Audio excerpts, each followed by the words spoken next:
All right, welcome everybody. Today's lesson is again about openers, and this is about doing the second opener, especially for an upset caller. So we want it to be simple and powerful because we have the opportunity, you have the opportunity in the second opener to diffuse an upset caller just a little bit. All right, so we want to always be simple and powerful. You want to do the same thing that you did in the regular second opener, but this one, that listen becomes such an important key. Okay, so listen, acknowledge, make a statement, ask a question. You've greeted the caller the way you always do. You welcomed them to the call. You introduced yourself. You asked, how may I help you, right? So, hello, good morning. This is Sally with ABC Company. How may I help you today? Now, this is when the caller gives you the information that they need to tell you. And what they do a lot, and this is why the listen is so important, they're going to give you a practical problem, but with some emotion behind it, especially upset callers.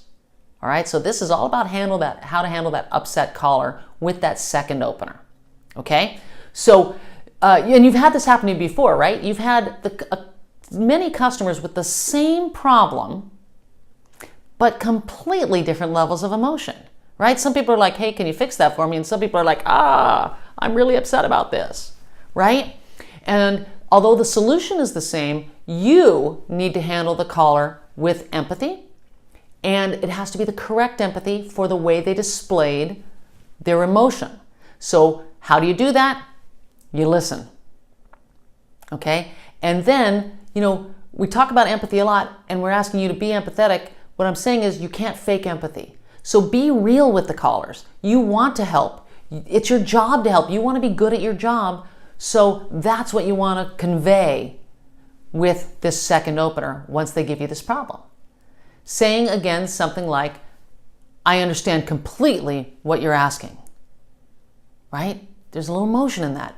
That's very different than, I understand your frustration, ma'am, I'd be happy to help. Right? You got to be real with people, because if you're not, if you're that other version, they're just going to get more upset. All right? So handle that emotion, give that willingness statement again, okay? And maybe set them up for the solution that you already have in mind. So I understand, and I'm really glad that you called about that. I could definitely help you with this. And to get this started, I'm going to get some account information, and then we'll get into what happened. Okay? May I please get your first and last name and your account number, please? And never forget to use those courtesy words. Don't try to get straight down to it.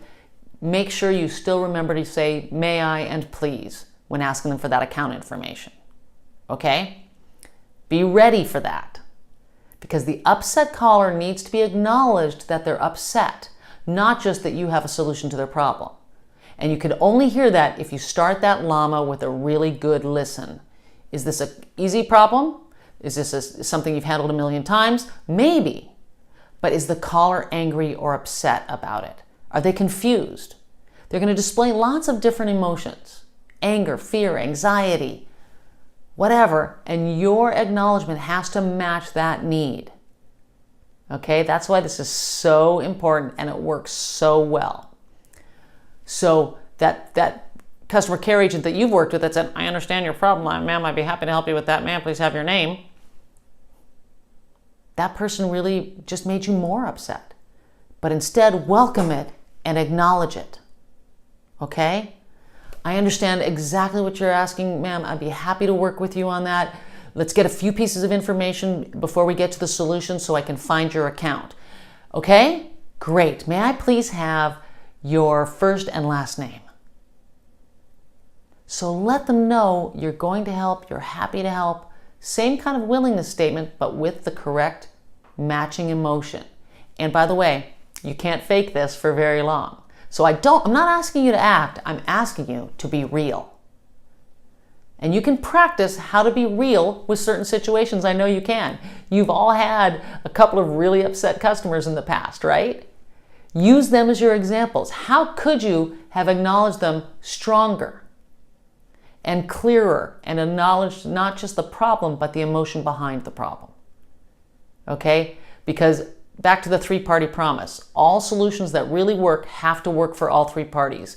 And it does not work for the customer to acknowledge them with no emotion whatsoever. And it'll never work. Okay? It'll only really work when you're communicating clearly that I've got your back and I'm going to take care of you. So you can practice this, but you also really have to mean it. So let's go out there. You're in customer care. You know the customer experience is important to your company. It's important to your customers. It's important to you because you represent the company and you want to work and do good work for your company. So be real with people. Practice your second opener for upset callers. Tell us in the practice what kind of upset they're having and then show us how you would handle that with a LAMA that acknowledges their emotion and gets down to the beginning of solving their problem. All right? Great.